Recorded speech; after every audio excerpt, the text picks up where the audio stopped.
Hi friends, स्वागत है आपका मेरे चैनल पर। आज हम शुरू कर रहे हैं सुरेंद्र मोहन पाठक द्वारा लिखा गया सुनील सीरीज का मज़ेदार उपन्यास विष कन्या का part 3। Please like share subscribe my channel. Sunil police headquarter पहुंचा। इंस्पेक्टर प्रभुदयाल अपने कमरे में मौजूद था। आओ, प्रभुदयाल उसे देखते ही बोला। आओ रिपोर्टर साहब। सुनील ने उससे हाथ मिलाया और उसके सामने एक कुर्सी पर बैठ गया। कैसे याद फरमाया माई बाप, वह बोला। दरअसल, प्रभुदयाल बोला, आज ही एकाएक मुझे ख्याल आया कि तुम्हारा सुंदर मुखड़ा देखे हुए मुझे बहुत दिन हो गए थे। क्या कहने, कॉफ़ी पियोगे? तुम पिलाओगे तो भला क्यों नहीं पीऊँगा। प्रभुदयाल ने घंटी बजाकर एक हवलदार को बुलाया और उसे कॉफ़ी लाने के लिए कहा। सुनील ने अपना लकी स्ट्राइक का पैकेट निकाला।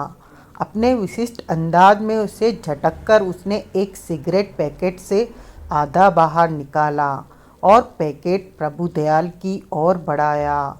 ना, प्रभुदयाल बोला। शुक्रिया। सुनील ने वही सिगरेट अपने होठों से लगा लिया और लाइटर निकालकर उसे सुलगा लिया। अब बताओ, सुनील बोला, असल में क्यों बुलाया है मुझे? सुनील, प्रभुदयाल बोला, मुगल बाग में पड़ी डकैती की खबर तो तुम्हें लग ही गई होगी। हाँ, तुम्हें यह भी मालूम होगा कि इस सिलसिले में हमने एक आदमी को और उसकी बीवी को गिरफ्तार किया है। आज सुबह के ब्लास्ट में उसी आदमी का इंटरव्यू छपा है और उसकी बाईलाइन के मुताबिक वह इंटरव्यू तुमने लिया था। तुम भूतपूर्व सर्कस स्टार जान जोरो गाइलो फेड्रिको के इंटरव्यू की बात कर रहे हो? हाँ हाँ, वह इंटरव्यू मैंने लिया था। कब? कल शाम। तुम्हें फेड्रिको का इंटरव्यू लेना सूझा कैसे? मुझे उसका इंटरव्यू लेना नहीं सूझा था। मुझे तो अपने एडिटर की तरफ से हुक्म हुआ था कि मैं उसका इंटरव्यू लेकर आऊं, सो मैं लेने पहुंच गया था। आई सी। प्रभुदयाल तनिक सकपकाए स्वर में बोला। यानी कि व्यक्तिगत तौर पर उस आदमी से तुम्हारी कोई वाकफियत नहीं थी? सवाल ही नहीं पैदा होता। कल शाम से पहले मैंने कभी उस आदमी की सूरत ही नहीं देखी थी। प्रभुदयाल बोला। प्रत्यक्षः सुनील के उस जवाब से उसे बहुत निराशा हुई थी। सच कह रहे हो? लो, सुनील हैरानी जाहिर करता हुआ बोला। इतनी सी बात के लिए मैं भला तुमसे झूठ क्यों बोलूँगा? तभी हवलदार कॉफ़ी ले आया। उसने सुनील और प्रभुदयाल के सामने कॉफ़ी के कप रख दिए और वहाँ से रुखसत हो गया। ऐसे इंटरव्यू तो काट छाट कर छापे जाते हैं। प्रभुदयाल फिर बोला। वास्तव में तो तुम्हारी उससे बहुत बातें हुई होंगी। हाँ, सुनील कॉफ़ी का घूंट लेकर बोला। काफ़ी बातें हुई थी। कोई ऐसी बात जो ब्लास्ट में न छपी हो, लेकिन इंटरव्यू के दौरान जिसका जिक्र आया हो और जो फेड्रिको या उसकी बीवी की फितरत पर कोई रोशनी डाल सकती हो। तुम्हारा मतलब है आज की डकैती के संदर्भ में? हाँ। सुनील ने कॉफ़ी का एक घूंट पिया, सिगरेट का एक लंबा कश लगाया और गंभीर स्वर में बोला। प्रभु, इंटरव्यू के दौरान तो ऐसी कोई बात नहीं हुई थी, लेकिन हाँ हाँ, प्रभुदयाल उसे प्रोत्साहन देता हुआ बोला। बोलो। लेकिन जब मैं उसका इंटरव्यू लेने की गरज से ब्लास्ट के ऑफिस से रवाना हो गया था तो एक ऐसी घटना जरूर घटी थी जो बड़ी अनोखी और रहस्यपूर्ण तो जरूर थी, लेकिन उसका डकैती से कोई रिश्ता था या नहीं, यह मैं नहीं कह सकता। क्या हुआ था? सुनील ने उन दोनों आदमियों की अपने टकराव की बात प्रभुदयाल को सुना दी, जो पिछली रात ब्लास्ट की इमारत की बगल की अंधेरी गली में उस पर झपटे थे। तुमने उनकी सूरतें देखी थी? प्रभुदयाल ने सतर्क स्वर में पूछा। नहीं, मेरे ख्याल से उन्होंने चेहरों पर रबड़ के मास्क लगाए हुए थे। प्रभु, दरअसल कुछ देख पाने लायक रोशनी उस गली में नहीं थी, लेकिन बाद में फेडरिको ने तुम्हारे सामने यह कबूल किया था कि वह जोरो के नाम से भी जाना जाता है। हाँ, यह तो कबूल किया था, लेकिन साथ ही उसने यह भी कहा था कि जो संदेश उन लोगों ने मेरे माध्यम से जोरो को दिया था उसका कोई मतलब उसकी समझ से बाहर था। हो सकता है वह झूठ बोल रहा हो। मुझे वह झूठ बोलता नहीं लगा था। मुमकिन है कोई और पार्टी भी बैंक के उस बख्तरबंद गाड़ी को लूटने की फिराक में हो। उन्हें मालूम हुआ हो कि फेडरिको भी ऐसी ही किसी कोशिश में था, उसको हतोत्साहित करने के लिए। हो सकता है कि उन्होंने तुम्हारे माध्यम से यह कहलवाया हो कि अगर उसने उन लोगों के माल पर दांत गड़ाने की कोशिश की तो उसकी खैर नहीं थी। हो सकता है। प्रभुदयाल कुछ क्षण सोचता रहा और बोला, यह भी तो हो सकता है कि वह भी फेडरिको की ही करतूत रही हो। क्या मतलब? शायद उसने अपने पर से शक हटाने के लिए यह ड्रामा करवाया हो। इतना चालाक आदमी वह मुझे लगा तो नहीं था। कई लोग प्रत्यक्षतः बहुत भोले भाले लगते हैं, लेकिन भीतर से एक नज़र के हरामजादे होते हैं। अपनी पुलिस की नौकरी में आए दिन मुझे ऐसे अभिनेता देखने को मिलते हैं। डकैती के बारे में खुद फेडरिको क्या कहता है? वह तो वही कहता है जो कहना उससे उपेक्षित है, कि डकैती से उसका कोई रिश्ता नहीं। हाँ, वह कहता है कि डकैती के लिए जिम्मेदार वे दो आदमी थे जो उसी जैसे जोकरों का लिबास पहने हुए थे। सिर्फ दो। लोग तो कहते हैं कि वहाँ कम से कम आधा दर्जन जोकर थे। वह कहता है कि उसके अलावा घटनास्थल पर केवल दो ही और जोकर थे। एक जो बख्तरबंद गाड़ी पर चढ़ा नोट लुटा रहा था, और दूसरा जो उसने मिनिएचर रेलगाड़ी के इंजन में देखा था। लेकिन हमें उसकी बात पर विश्वास नहीं। लूट के माल में से कुछ फेडरिको या उसकी बीबी के पास से बरामद हुआ नहीं। माल तो जाहिर है कि उसके संगी साथी ले गए और वह पीछे अपने निर्दोष होने का ड्रामा करने बैठा रह गया। ऐसा करना उसके लिए ज़रूरी था। अगर वह भी भाग जाता तो उसके गुनाह का यह अपने आप में पर्याप्त सबूत होता। वह समझदार था जो नहीं भागा। यानी कि तुम्हारी निगाह में तो इस बारे में कोई दो राय हो ही नहीं सकती कि सब किया धरा फेडरिको का है। बिल्कुल। न सिर्फ यह, बल्कि यह भी कि उसने बहुत सोच विचार कर एक नपी तुली योजना के अनुसार सब कुछ किया है। नेशनल बैंक हेड ऑफिस की बगल में उसने अपना कार्निवाल लगाया ही इसलिए था ताकि वह बैंक का रुपया ढोने वाली बख्तरबंद गाड़ी की मूवमेंट समझ सके। और फिर उसने गाड़ी को लूटने की एक नपी तुली योजना बनाई और आज सुबह अपने कुछ साथियों के साथ गाड़ी पर हाथ डाल दिया। गाड़ी के स्टाफ को कैसे उन्होंने गाड़ी से परे किया, यह तो तुमने सुना ही है। यह हो सकता है कि उनकी किसी को जान से मार देने की योजना नहीं रही हो, लेकिन इत्तेफाक से नौबत यह भी आ गई थी। शायद मारिया उमेश सक्सेना को इतना ही जहर खिलाना चाहती थी कि वह थोड़ी देर के लिए बेहोश हो जाए या यूं ही तड़पता रहे। लेकिन शायद जहर की मिकदार ज़्यादा हो गई और वह मर गया। इसी प्रकार अगर पेड्रो नाम का आदमी एक जोकर को पकड़ने की कोशिश न करता तो गोली न चलती और दो और जाने न जाती। लेकिन मैंने तो सुना है कि फेडरिको के ही कहने पर पेड्रो ने उस भागते हुए जोकर को रोकने की कोशिश की थी जिसने गोलियां चलाई थी। अगर वह खुद डकैती के लिए जिम्मेदार था तो उसने अपने साथी को पकड़वाने की कोशिश क्यों की? वह बकवास करता है, झूठ बोलता है। ऐसा हो ही नहीं सकता कि फेडरिको ने पेड्रो को ऐसा कुछ कहा हो। जरूर पेड्रो ने खुद ही उस जोकर को पकड़ने की कोशिश की थी और जोकर ने उस पर गोली चला दी थी। सुनील, हमारे पास ऐसे गवाह हैं जो कहते हैं कि फेडरिको ही वह जोकर था जिसने पेड्रो पर गोली चलाई थी। चेहरे पर पेंट मले और जोकर की पोशाक पहने कई जोकरों में से किसी एक को लोग भला कैसे पहचान सकते थे? फिर भी लोगों का कहना है कि गोली चलाने वाला जोकर फेडरिको था। पेड्रो फेडरिको का अपना आदमी था। उसने अपने ही आदमी पर गोली क्यों चलाई थी? पेड्रो उसका आदमी जरूर था, लेकिन किस हैसियत से? उसके एक कर्मचारी की हैसियत से।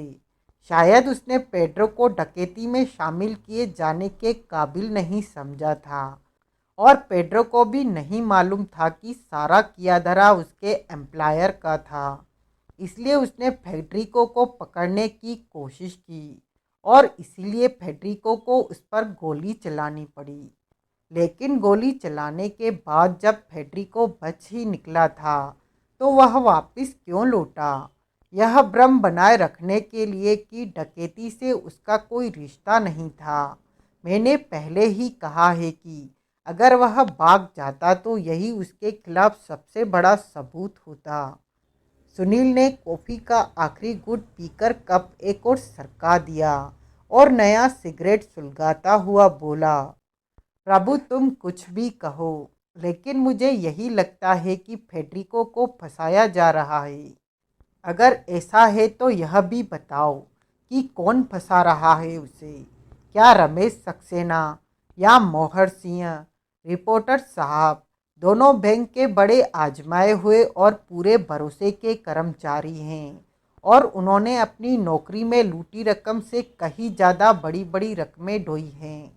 और फिर यह मत भूलो कि हतप्राण उन दोनों कर्मचारियों में से एक का सगा भाई था। दौलत के खातिर कोई यूँ अपने सगे भाई की जान ले ले, यह क्या मानने की बात है? शायद बैंक के हेड ऑफिस के किसी आदमी का डकैती में हाथ हो। नहीं हो सकता। क्यों नहीं हो सकता? क्योंकि बैंक के हेड ऑफिस में जो कैशियर कैश को हैंडल करता है और काफ़ी अरसे से करता चला आ रहा है, वह एक साध्वी है। क्या है? साध्वी, खुदा की बंदी, सन्यासिनी। फिर भी वह बैंक में नौकरी करती है। ऐसा ही सुना है मैंने उसे भी यहाँ बुलाया है। बंसल उसे लेने गया हुआ है। वह आता ही, लो आ ही गया वो। सुनील ने घूमकर दरवाजे की तरफ देखा। प्रभुदयाल का मातहत सब इंस्पेक्टर बंसल एक लड़की के साथ भीतर दाखिल हो रहा था। लड़की ने प्रभुदयाल को नमस्ते की। प्रभुदयाल ने नमस्ते का जवाब दिया और मीठे स्वर में बोला, आइए, इधर आ जाइए। वह सुनील के बगल में एक कुर्सी पर बैठ गई। बंसल वहाँ से चला गया। सुनील ने बड़े गौर से उसकी तरफ देखा। उम्र में वह नौजवान थी, लेकिन सुनील को नौजवानी या खूबसूरती से रिश्ता रखने वाली एक भी बात उसमें दिखाई नहीं दी। वह जोगियों जैसे भगवे रंग की बोरी जैसी सलवार कमीज पहने थी। उसकी छाती लड़कों की तरह सपाट थी। चेहरे पर कोई मेकअप होना तो दूर, वह इतना रगड़कर पोंछा गया था कि मोम का बना मालूम होता था। उसके काले बाल रूखे थे, जो उसने अपनी गर्दन के पीछे इतना कसकर बांधे हुए थे कि माथे की खाल पीछे को खिंच गई थी और भवें बड़ी अनाकर्षक ढंग से तिरछी हो गई थी। उसने अपनी आंखों पर एक तार के फ्रेम वाला चश्मा लगाया हुआ था, जो कि उसकी नाक की फुंगी पर टिका हुआ था। सुनील ने अपनी जिंदगी में पहली बार कोई ऐसी औरत देखी थी जिसमें ऐसी कोई बात नहीं थी जो किसी को आकर्षित कर सकती हो। अच्छा ही था कि वह साधु सन्यासियों जैसा रूप धारण किए हुए थी। ढंग से रहती भी तो कौन सा तीर मार लेती। आपका नाम कृष्णा है? प्रभुदयाल मीठे स्वर में बोला। जी हाँ, वह बोली।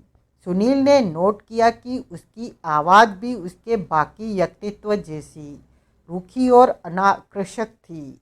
आप नेशनल बैंक के हेड ऑफिस में कैशियर हैं? जी हाँ, पिछले 5 सालों से मैं वहाँ कैशियर की नौकरी कर रही हूँ। बख्तरबंद गाड़ी में रुपया गिनकर रखवाना आपका काम होता है? जी हाँ, आज सुबह जो गाड़ी लूटी है उसमें भी रुपया आपने रखवाया था? जी हाँ। कितना रुपया था? लगभग 16.5 लाख रुपए। बख्तरबंद गाड़ी में ढोई जाने वाली लिहाज से यह रकम कैसी मानी जाती है? काफ़ी बड़ी? नहीं, मामूली। मैंने कई बार 70-70, 80-80 लाख भिजवाए हैं। 20 लाख के आसपास की रकम तो आम हो जाती है। हेड ऑफिस से यह रकम गाड़ी तक कैसे पहुंचती है? मुझे चीफ अकाउंटेंट से ज़रूरत की रकम का निर्देश मिलता है। मैं वह रकम वॉल्ट में से निकालती हूँ और बख्तरबंद गाड़ी में रखवा देती हूँ। फिर मेरे सामने एक गार्ड रकम के साथ भीतर बैठता है और दरवाज़ा बंद करके भीतर से ताला लगा लेता है। फिर दूसरा गार्ड ड्राइवर के साथ आगे बैठ जाता है। उसके बाद ही गैराज का फाटक खुलवाया जाता है और गाड़ी को बाहर जाने दिया जाता है। यानी कि जब तक गाड़ी रवानगी के लिए तैयार नहीं हो जाती, वह गैराज के भीतर बंद रहती है। जी हाँ, वह गैराज विशेष रूप से इसी काम के लिए बनवाया गया है। उसके पृष्ठभाग से एक दरवाज़ा है जो उसका संबंध बैंक की इमारत के साथ जोड़ता है। उस दरवाजे के पास ही वॉल्ट है। दरवाजे की चाबी भीतर बैठे गार्ड के अलावा और किसके पास होती है? किसी के पास भी नहीं। वह चाबी सिर्फ उस गार्ड के पास होती है। उसकी कोई और चाबी है ही नहीं। एक चाबी और है, लेकिन वह हमेशा वॉल्ट में रहती है। वो चाबी तो किसी के हाथ नहीं लग सकती होगी। सवाल ही नहीं पैदा होता। वह चाबी तो तभी हाथ लगेगी जब कोई वॉल्ट में घुसने में कामयाब होगा। एक तो वॉल्ट में घुस पाना ही असंभव है, और फिर अगर कोई वह असंभव काम कर भी लेगा तो वह वहाँ लगे नोटों के अंबार पर हाथ साफ करेगा या चाबी चुराएगा। आप ठीक कह रही हैं। बख्तरबंद गाड़ी में रुपया रखता कौन है? दोनों गार्डों में से एक रखता है। आज सुबह यह काम उन दोनों में से किसने किया था? कृष्णा के गंजे की खोपड़ी जैसे खलवाट माथे पर बल पड़ गए। वह कुछ क्षण सोचती रही और फिर बोली, मेरे ख्याल से आज सुबह उमेश ने रुपया गाड़ी में रखा था। आपके ख्याल से? आपको ठीक से याद नहीं? इंस्पेक्टर साहब, दोनों ही भरोसे के गार्ड हैं। उनमें से एक ने तो यह काम करना ही होता है। वैसे अब मुझे ठीक से याद आ गया है कि आज सुबह रुपया उमेश ने ही गाड़ी में रखा था। उसी से मैंने रकम की रसीद पर साइन कराए थे। रसीद? कैसी रसीद? रकम की वह रसीद जो गाड़ी में रकम लद जाने के बाद मैं उन लोगों से लेती हूँ। वह रसीद मुझे हासिल हो जाने के बाद रुपए की मेरी कोई जिम्मेदारी नहीं रह जाती। आज सुबह भी आपने ऐसी रसीद हासिल की थी? जी हाँ।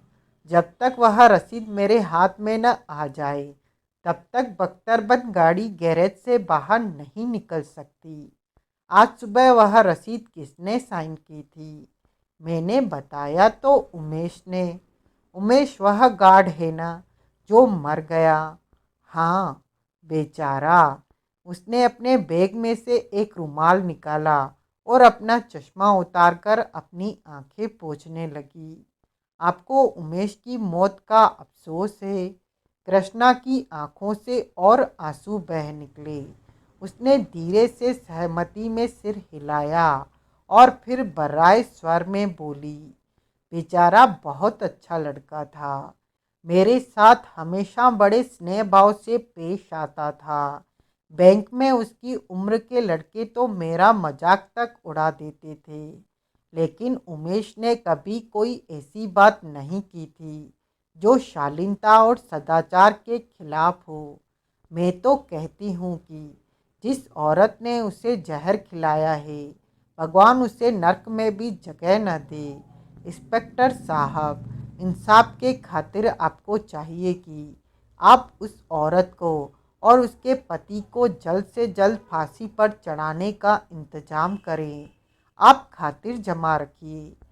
प्रभुदयाल सतावनापूर्ण स्वर में बोला, मैं आपसे वादा करता हूँ कि मुजरिमों के साथ किसी तरह की रियायत नहीं बरती जाएगी।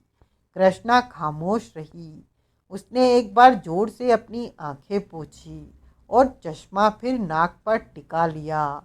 सुनील ने खंखार कर गला साफ किया और धीरे से बोला, क्या मैं एक सवाल पूछ सकता हूँ? प्रभुदयाल ने कृष्णा की तरफ देखा।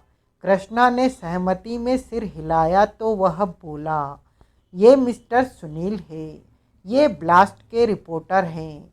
कृष्णा ने एक सरसरी निगाह उस पर डाली और फिर सिर झुका लिया। कृष्णा जी, सुनील मीठे स्वर में बोला, अभी आपने कहा था कि बैंक के कुछ लड़के आपका मजाक उड़ा देते हैं। क्यों? मेरे इसी पहनावे की वजह से, वह संकोचपूर्ण स्वर में बोली, मेरे इस रखरखाव की वजह से। आप ऐसी क्यों रहती हैं? यह हमारी पारिवारिक परंपरा है। हमारी कुछ ऐसी मान्यताएं हैं जिसके अंतर्गत हमारे परिवार में एक खास वक्त पर पैदा होने वाली कन्या को संन्यास धारण करना पड़ता है। यानी कि आप शादी नहीं करेंगी। सवाल ही पैदा नहीं होता। आपकी उम्र कितनी है? 25 साल। यानी कि 20 साल की उम्र से आप बैंक में नौकरी कर रही हैं। जी हाँ। आप शिक्षित हैं? मैं बीए पास हूँ। वह गर्वपूर्ण स्वर में बोली, जब आप पढ़ती थी तब भी आप ऐसी ही रहती थी। मैं जब से पैदा हुई हूँ ऐसे ही रह रही हूँ।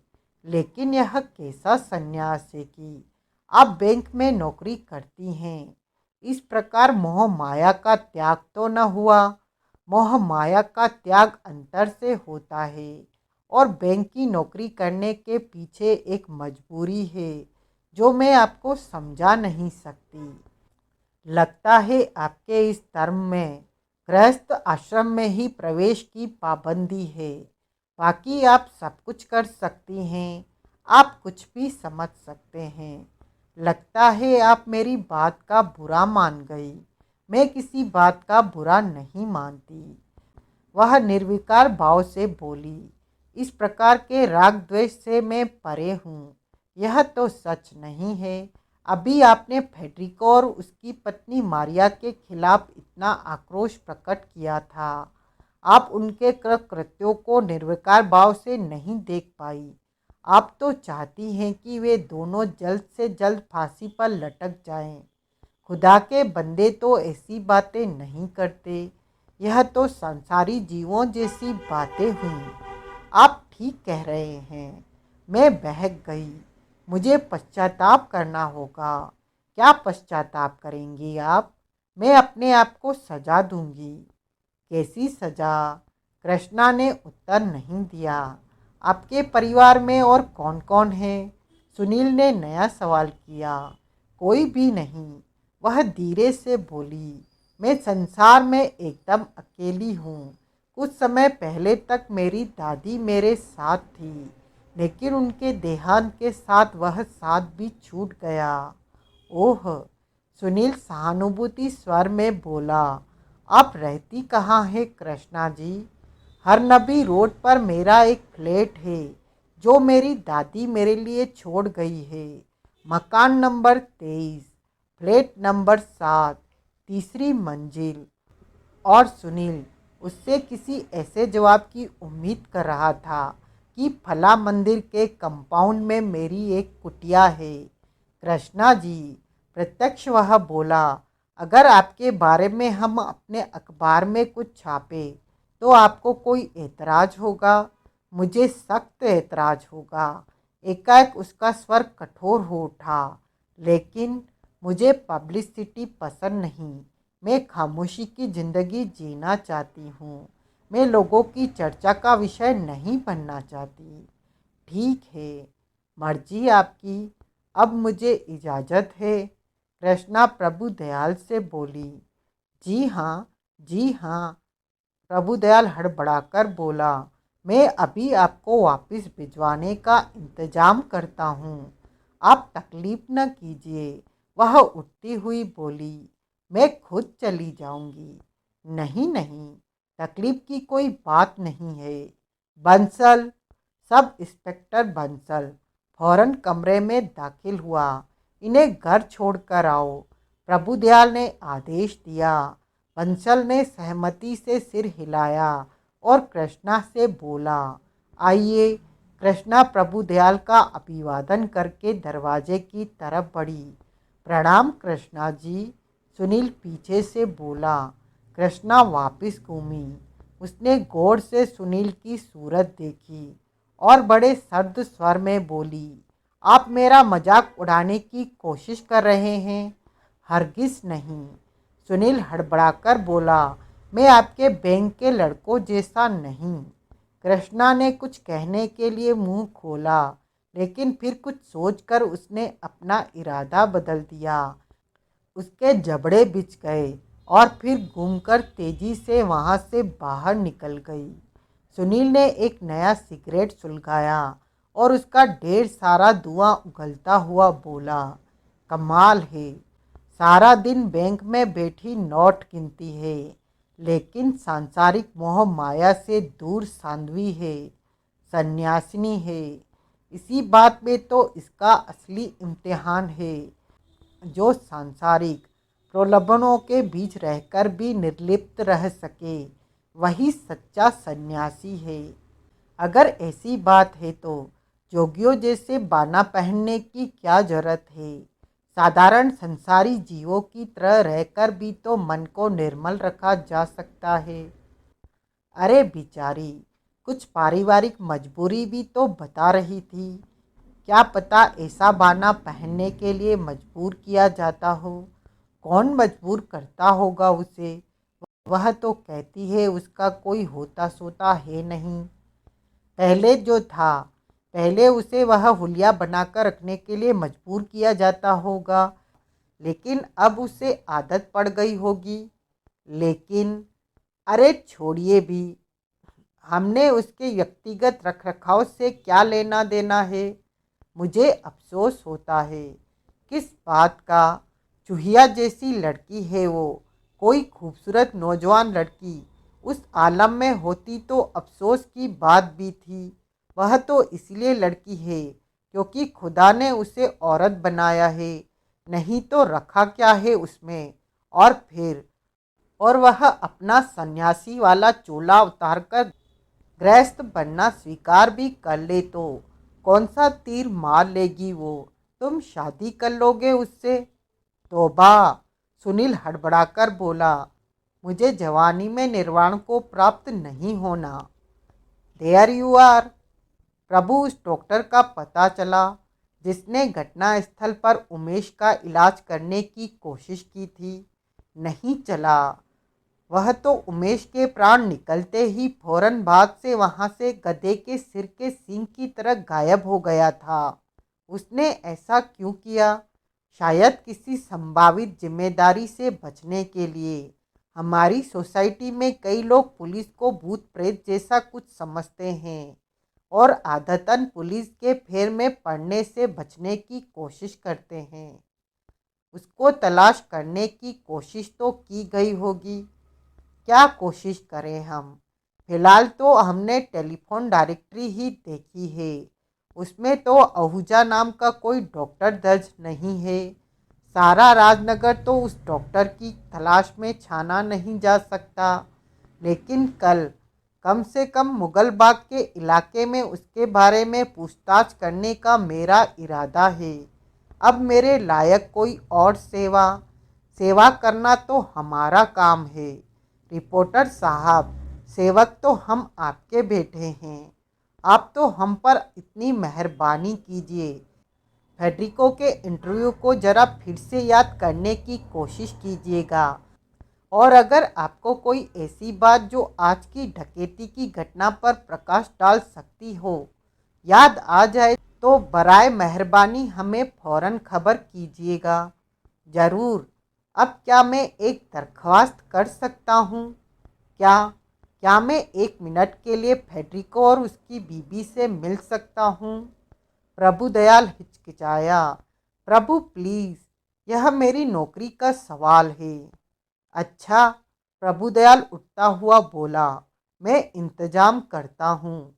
शुक्रिया शुक्रिया, सुनील हर्षित स्वर में बोला। भगवान आपका इकबाल बुलंद करे इंस्पेक्टर साहब, भगवान आपको डीएसपी बनाए। प्रभुदयाल उसकी बात की तरफ ध्यान दिए बिना वहाँ से बाहर निकल गया। सुनील ने एक खोजपूर्ण निगाहें दो कुर्सियों पर अगल बगल बैठे फेडरिको और मारिया पर डाली। दोनों के चेहरों पर इतनी दहशत और वीरानी थी कि सुनील को उन पर तरस आने लगा। उसका दिल पुकार पुकार कर कहने लगा कि वे लोग हत्यारे नहीं हो सकते थे। फेडरिको उस वक्त जोकर के लिबास के स्थान पर कमीज पतलून पहने था, और वह चेहरे से जोकर के मेकअप वाला रंग रोगन भी उतार चुका था। मारिया सुनील को वैसी लगी जैसी वह ब्लास्ट ही में छपी अर्जुन द्वारा खींची तस्वीर में लग रही थी। फेडरिको, सुनील मीठे स्वर में बोला, मुझे पहचाना? आपने कल मेरा इंटरव्यू लिया था। फेडरिको धीरे से बोला। हाँ फेडरिको, अगर तुम बेगुनाह हो तो मैं तुम्हारी कोई मदद करना चाहता हूँ। आप मेरी क्या मदद कर सकते हैं? मैं तुम्हारी बहुत मदद कर सकता हूँ। तुम्हारी बेगुनाही का ऐसा डोल पीट सकता हूँ कि सुनने वाले के कानों के पर्दे फट जाएं। यह काम तुम नहीं कर सकते। बैटरी को तरीके से उठाई जाए तो अखबार की आवाज़ बहुत बुलंद होती है और उसमें बड़ा दम होता है। पब्लिक ओपिनियन प्रेस के कंट्रोल होती है। अगर पब्लिक ओपिनियन तुम्हारे हक में हो जाए तो भी कुछ नहीं होगा जनाब। क्यों क्यों नहीं होगा? क्योंकि मुझे इस पूरी तरह फंसाया गया है कि मेरा बच पाना नामुमकिन है। नामुमकिन कुछ नहीं होता दुनिया में। अगर तुम बेगुनाह हो तो दुनिया की कोई ताकत तुम्हें सज़ा नहीं दिलवा सकती। इंसाफ के घर देर है, अंधेर नहीं है। मैं बेगुनाह हूँ, वह दृढ़ स्वर में बोला। अगर तुम बेगुनाह हो तो गुनहगार कौन है? डकैती किसने डाली? मुझे नहीं मालूम। तुम्हारा कोई अंदाज़ा? मेरा कोई अंदाज़ा नहीं। यह उमेश नाम का गार्ड जो जहर से मरा है, सुना है तुम्हारी उससे पहले भी कोई रंजिश चल रही थी। आपने ठीक सुना है, उस रंजिश की वजह। उत्तर में फेडरिको ने सुनील को पिछले हफ्ते उमेश द्वारा मारिया को छेड़े जाने की वही धमकी सुना दी जो वह पहले ही अर्जुन से सुन चुका था। तुमने? सुनील बोला। उमेश को धमकी दी थी कि अगर दोबारा कभी उसने तुम्हारी बीबी को छेड़ने की कोशिश की तो तुम उसे जान से मार डालोगे। हाँ, तुमने उसे धमकी ही दी थी, या सच में तुम ऐसा कुछ कर गुजरने वाले थे? मैं उसे छोड़ने वाला नहीं था। कैसे जान से मारते तुम उसे? रिवाल्वर से। रिवाल्वर से? तुम्हारे पास रिवाल्वर है? हाँ, रिवाल्वर कल सुबह की घटना के समय भी तुम्हारे पास थी। हाँ, पुलिस को यह बात मालूम है। हाँ, मेरी रिवाल्वर उन्होंने अपने अधिकार में ले ली है। ओह! सुनील के स्वर में तनिक चिंता का भाव आ गया। लेकिन उमेश तो जहर से मरा है। हाँ, जहर तुमने दिया उसे। सवाल ही नहीं पैदा होता। मारिया ने मारिया जोर जोर से इनकार में सिर हिलाने लगी। भाई साहब, फेडरिको बोला, मशीन में से जूस का एक गिलास भरकर उमेश को देने के बाद मेरी आंखों के सामने मारिया ने अपने लिए भी मशीन में से जूस निकाला था और पिया था। अगर जूस में जहर मिला होता तो क्या वह उमेश की ही हालत खराब करता? उससे मारिया को कुछ नहीं होता। सुनील सोच में पड़ गया। फिर उसने नया सवाल किया, अपना जोकर वाला हुलिया तुम कार्निवाल में हमेशा बनाकर रखते हो? नहीं, फेडरिको बोला। तो तुम जोकर क्यों बने हुए थे? क्योंकि इस काम के लिए तरुण नागिया नाम का जो लड़का मैंने रखा हुआ था वह आज सुबह आया नहीं था। उसी ने जोकर की पोशाक पहननी थी और उसी ने बच्चों की रेल चलानी थी। जब 9:45 तक वह न आया तो मैं यही समझा कि मुझे गच्चा दे गया था। फिर जोकर का लिबास मैंने खुद पहन लिया। ऐसा करना क्या ज़रूरी था तुम्हारे लिए? ज़रूरी तो नहीं था, लेकिन अगर रेलगाड़ी जोकर चला रहा हो तो बच्चे ज़्यादा खुश होते हैं। जोकर का मेकअप और पोशाक क्या सब जगह हमेशा एक जैसी होती है? आमतौर पर एक जैसी होती है, लेकिन मैं मेकअप में थोड़ा फ़र्क रखता हूँ। कैसा फ़र्क? साधारणतया जो लोग जोकर बनते हैं वे अपने चेहरे को हंसता हुआ बनाते हैं, लेकिन मैं जोकर का उदास चेहरा पेंट करता हूँ। मैं तो गालों पर आंसू की 2 बूंदें भी बनाता हूँ। ऐसा क्यों? ऐसा करने से बच्चों की मेरे साथ सहानुभूति जाग उठती है और वे मेरे से ज़्यादा अपनत्व दिखाते हैं। आई सी। उमेश ने वहाँ पहुँचने के बाद तुम्हें चिढ़ाने की या तुम्हारा मजाक उड़ाने की कोशिश तो नहीं की थी? उमेश बहुत खुद्दकी आदमी था। ऐसी बातों में वह भला कहीं बाज आने वाला था? यानी कि उसने कुछ किया था। उसने एकदम यूं मेरे सिर पर पहुंचकर बख्तरबंद गाड़ी का हॉर्न बजाया था कि सड़क पर अपने पीछे मौजूद बच्चों को एक तरफ करने की हड़बड़ाहट में मैं ज़मीन चाट गया। फिर उसने मुझे बताकर मोहर सिंह ड्राइवर को यह भी कहा था कि आज वह मारिया के दूसरे गाल पर भी चिकोटी काट कर जाएगा। तभी मैं क्रोध में आग बबूला होकर अपनी रिवॉल्वर निकाल लाया था। अगर उमेश ने मारिया से कोई शरारत की होती तो मैंने निश्चित ही उसका खून कर दिया होता। उसने की थी कोई शरारत? नहीं, लगता है कि उसने मुझे खिंचाने के लिए ही ऐसा कहा था। हकीकतन उसका ऐसा कोई इरादा शायद नहीं था। वह तो कोल्ड ड्रिंक के स्टॉल पर पहुंचा था। मारिया से लेकर उसने एक गिलास जूस पिया था और वहां से चला गया था। उसके कुछ ही क्षण बाद वह जमीन पर तड़प रहा था। फिर मोहर सिंह उसके भाई को बुला लाया और डॉक्टर डॉक्टर की पुकार होने लगी। मैं भागकर मारिया के पास पहुंचा। मैंने साफ पूछा कि कहीं उसने तो उसके जूस में कुछ नहीं मिला दिया था, लेकिन उसने ऐसा नहीं किया था। सबूत के तौर पर उसने उसी जूस में से खुद भी एक गिलास पीकर दिखाया जो कि उसने उमेश को दिया था। फिर तभी मुझे बच्चों की रेल की इंजन की सीटी सुनाई दी तो मैंने देखा कि रेल चल रही थी और उसके इंजन पर मेरे ही जैसी पोशाक पहने एक जोकर चढ़ा हुआ था। फेडरिको ने धीरे धीरे पेड्रो को गोली लगने तक की सारी घटना कह सुनाई।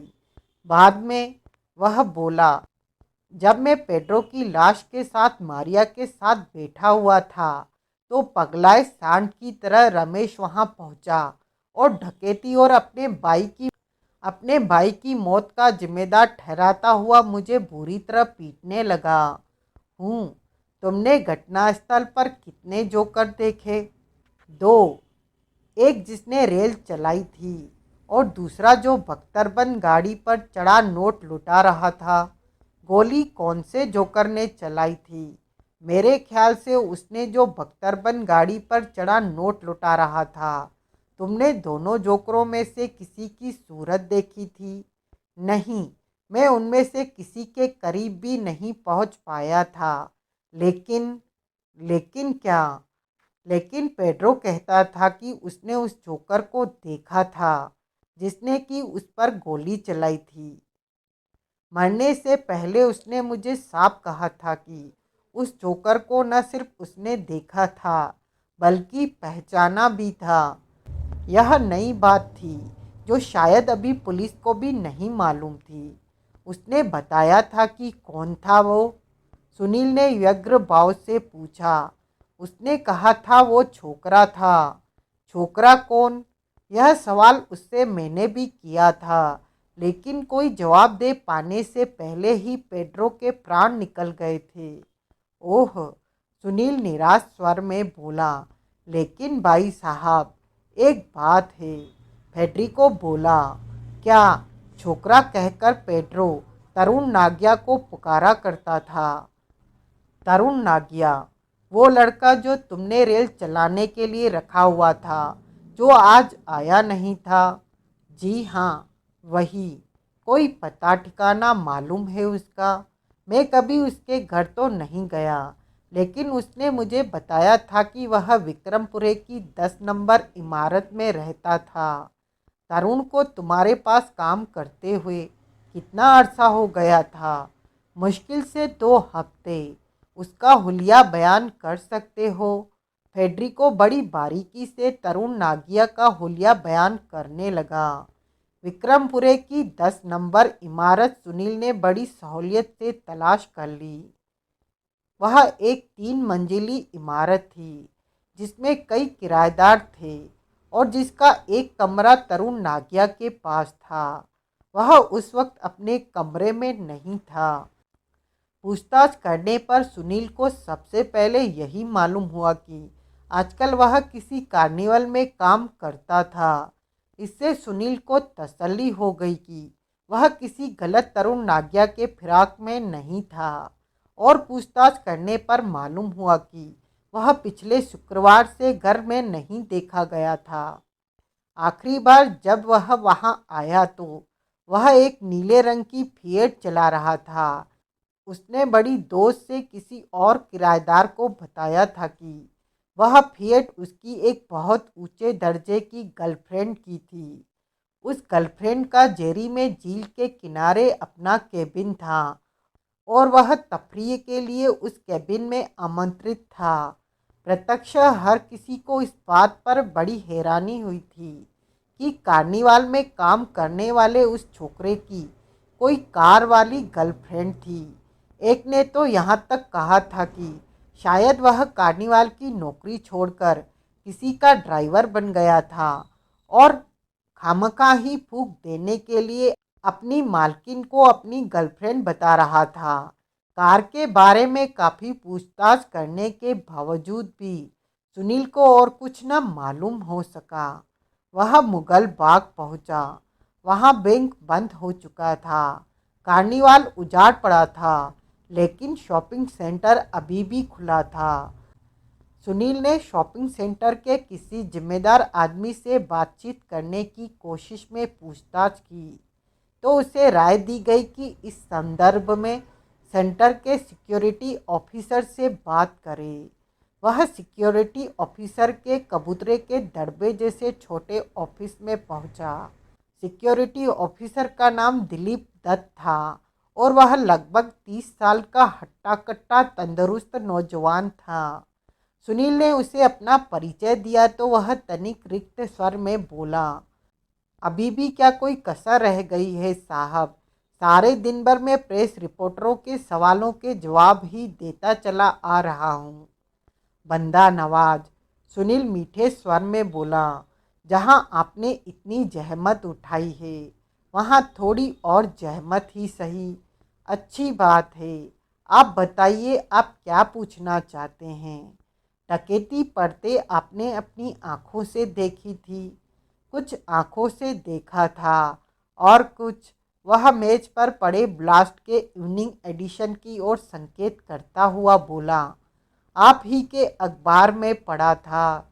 दरअसल मैं तो शॉपिंग सेंटर के भीतर मिनिस्टर साहब के स्वागत की तैयारियों में लगा हुआ था कि मैंने एकाएक किसी को चिल्लाते सुना कि बैंक की बख्तरबंद गाड़ी लूटी जा रही थी।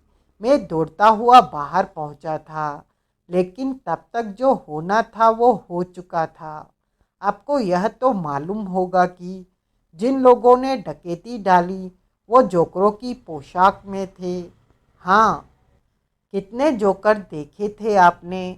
मैंने तो एक ही जोकर देखा था साहब। उसने फिर ब्लास्ट के मुख्य पृष्ठ पर छपी तस्वीर की ओर संकेत किया। यही जिसकी तस्वीर छपी है। आपने इसे किस स्थिति में देखा था? उसी में जिसमें यह तस्वीर में बैठा दिखाई दे रहा था। फिर मेरे सामने ही बैंक के गार्ड ने आकर उसे पीटना शुरू कर दिया था। घटनास्थल पर मौजूद लोगों का कहना है कि डकैती के वक्त बाहर कम से कम आधा दर्जन जोकर मौजूद थे। मैं इस बारे में कुछ नहीं कह सकता। मैंने तो एक ही जोकर देखा था। आप उस डॉक्टर के बारे में कुछ जानते हैं जो उमेश की ज़िंदगी के आखिरी क्षणों में उसके पास देखा गया था? मैं उसके बारे में कुछ भी नहीं जानता। मैंने तो उसकी शक्ल तक नहीं देखी थी। ओह, आपके ख्याल से उस डॉक्टर का डकैती से कोई रिश्ता हो सकता है? मैं दावे से कुछ नहीं कह सकता, लेकिन उस डॉक्टर की हरकतें रहस्यपूर्ण तो थी ही। उमेश जहर से मरा था। कहा जाता है कि जहर उसको कोल्ड ड्रिंक के स्टॉल पर मौजूद मारिया ने पाइनएप्पल जूस में मिलाकर दिया था, लेकिन मारिया इससे इनकार करती है और मुझे वह सच बोलती लगी थी। लेकिन जहर किसी तरह तो उमेश के जिस्म में पहुंचा ही था। स्टॉल से हटने के कुछ क्षण बाद ही वह धराशायी हो गया था और अगर और उधर वह रहस्यपूर्ण डॉक्टर आहूजा उसके सिर पर पहुंच गया था। उसने उमेश को एक इंजेक्शन भी दिया। बताते हैं, मैं सोचता हूँ कि शायद उस डॉक्टर ने ही इंजेक्शन की सूरत में उमेश के जिस्म में जहर पहुंचाया हो। लेकिन खुद आपके अखबार में छपा है कि उमेश तो डॉक्टर के आने से पहले ही तड़प रहा था और पेट दर्द की और दम घुटने की शिकायत कर रहा था। उसकी उस हालत की कोई और भी वजह हो सकती है, लेकिन उसकी मौत हो सकता है कि डॉक्टर के इंजेक्शन से हुई हो। यह तो बड़ी खतरनाक संभावना व्यक्त कर रहे हैं। इस लिहाज से तो उस डॉक्टर का फौरन पता लगाना चाहिए। जी हाँ, उसका घटनास्थल से एकाएक गायब हो जाना भी अपने आप में भारी शक की बात है। दिलीप दत्त खामोश रहा। सुनील का ध्यान अखबार की तरफ गया। उसने अखबार उठा लिया और उस पर छपी तस्वीर को गौर से देखने लगा। फिर कुछ क्षण बाद वह तस्वीर को दिलीप दत्त के सामने करता हुआ बोला, जरा इस तस्वीर को देखिए। इसमें फेडरिको और उसकी बीवी के आगे पड़ी पेड्रो की लाश से भी ज़्यादा साफ तस्वीर की पृष्ठभूमि में मौजूद मेरीगो राउंड आया है। प्रत्यक्षः मेरीगो राउंड रुका हुआ है और उसके घोड़ों पर बच्चे चढ़े हुए हैं। मेरीगो राउंड एक तो जमीन से वैसे ही ऊंचा है, ऊपर से घोड़े और भी ऊंचे हैं। मैं देख रहा हूँ, लेकिन आप कहना क्या चाहते हैं? बच्चे ऐसी स्थिति में है कि मेरे ख्याल से उन्होंने सामने का नज़ारा ज़्यादा अच्छी तरह से देखा होगा, लेकिन वे तो बहुत छोटे छोटे बच्चे हैं। अगर उन्होंने कुछ देखा भी होगा तो ये आपको क्या बता पाएंगे? सारे बच्चे एक जैसे नहीं होते। कोई कोई बच्चा अपनी उम्र के लिहाज से बाकी बच्चों से ज़्यादा ज़हीन होता है। लेकिन पता कैसे लगे कि मेरीगो राउंड के इन लकड़ी के घोड़ों पर चढ़े बच्चे कौन हैं और कहाँ रहते हैं? इनमें से एक बच्चे के बारे में तो मैं आपको बता सकता हूँ। अच्छा, आप इनमें से किसी बच्चे को पहचानते हैं? जी हाँ, यह घाघरे चोली वाली लड़की बैंक के चपरासी राधा स्वामी अयंगर की बेटी है। Very good. यह राधा स्वामी अयंगर रहता कहाँ है? यहाँ से 2 ब्लॉक आगे कम्युनिटी सेंटर है। उसके पिछवाड़े में कुछ सर्वेंट्स क्वार्टर है, उनमें से एक में रहता है वो। एक बात और बताइए दत्त साहब, आप इस शॉपिंग कॉम्प्लेक्स के सिक्योरिटी ऑफिसर हैं। बैंक की बख्तरबंद गाड़ी लुट जाने में आप अपनी कोई जिम्मेदारी महसूस नहीं करते? बैंक की गाड़ी लूटी है जनाब, दिलीप दत्त बोला। बैंक नहीं लूटा, बैंक का माल हिफाजत से बैंक तक पहुंचाना बख्तरबंद गाड़ी वालों का काम है। जब बैंक वाले मुझे यह खबर कर देना ज़रूरी नहीं समझते हैं कि कब उनकी ब्रांच में रुपया पहुंच रहा है, तो मैं क्या जिम्मेदारी समझूं? आप ठीक कह रहे हैं। और फिर सिक्योरिटी के लिहाज से बैंक से मेरा रिश्ता और तरह का है।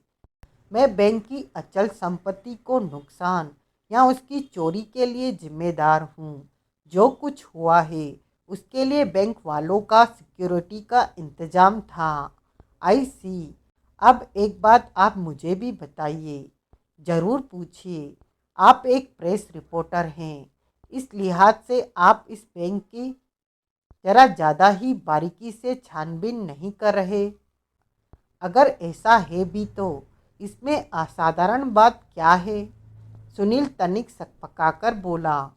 फिर भी फिर भी यह कि आम धारणा यह बन चुकी है कि इस डकैती के लिए कार्निवाल का संचालक फेडरिको और उसकी बीवी मारिया जिम्मेदार है।